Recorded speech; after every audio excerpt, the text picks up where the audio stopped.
Let's get it done.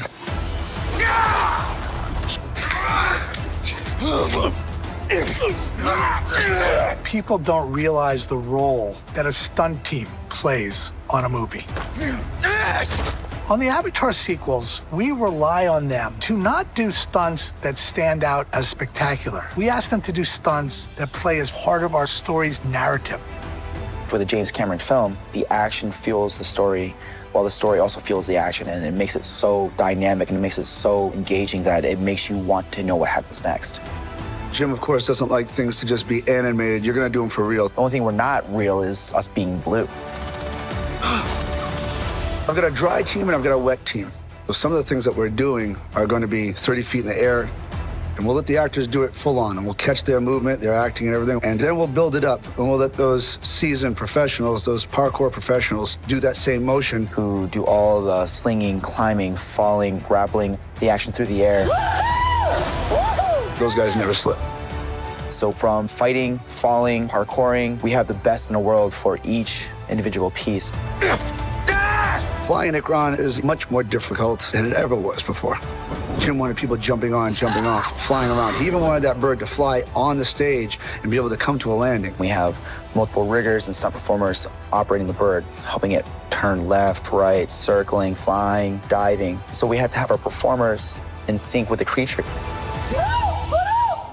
The wet team, you know, their breath holds are amazing. One of my top guys, his breath hold is like 11 minutes down there, which is ridiculous. A lot of the people that came from Cirque du Soleil, synchronized swimmers, Olympic hopefuls, so they can move like you've never seen before in that water. Dude's been falling off horses the same way since Truman was president. You know, when I first was approached by Garrett, and he's like, you've got to invent some stuff, and it's probably not possible, but if anybody can figure it out, James Cameron thinks I can, so let's do it. For the water sequences in this movie, we had to figure out how to make some of these creatures fly underwater and how we were going to do it. Are we going to use this thing called a jetovator and use underwater jets to help make it work? It was like a high horsepower squirt gun. We got to be the first people to actually ever take it underwater. I kept getting ripped off, and Garrett's like, dude, can you stay on that thing? I'm like, yeah, I'm trying. And you're, and there goes your hand, you know, like it's so fast. Fighting underwater, what it reminds me of is if we were in the gym and we were hitting a heavy bag, and you're hitting that heavy bag as fast as you can, as many times as you can, and as hard as you can, while holding your breath, see how long you last. That's probably what your limit's gonna be underwater. The final battle is amazing. It's epic. At one point, Quaritch and Jake have this huge knife fight while this ship is capsizing, turning, listing, and falling over on itself. We had to build this huge truss-enabled skeleton of the ship, and we had to drive it with these computerized winches so that it was able to turn at the right time, at the right speed. And this is one of the processes that makes this film feel so real, is that it was real. Now we're underwater, we're really fighting underwater. And so that's part of the process of making it real. One of the things I love about working with Jim is that he will create that environment for you. If we need real fire, there's gonna be real fire in that stage. If we need those physical things in our hands to interact with to make it real, it will be there. This movie is not just some amazing trip into another world. It's also still a reality-based movie that's right here in your face, and that's why I love it.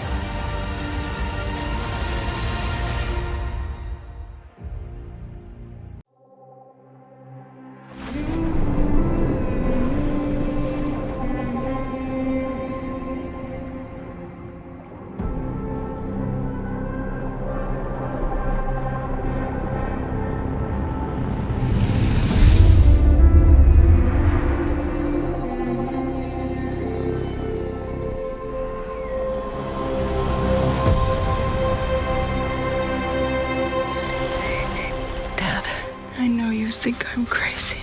Never mind those big rocks. But I feel her.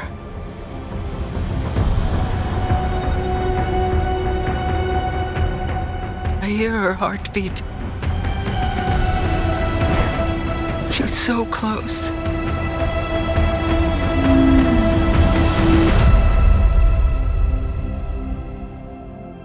So what does her heartbeat sound like?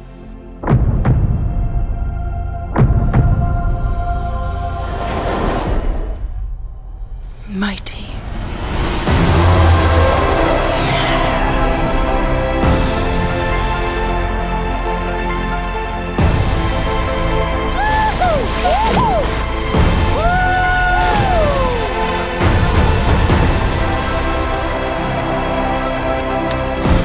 We cannot let you bring your war here. Outcast. That's all they see.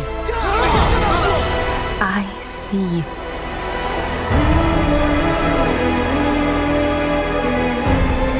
The way of water connects all things.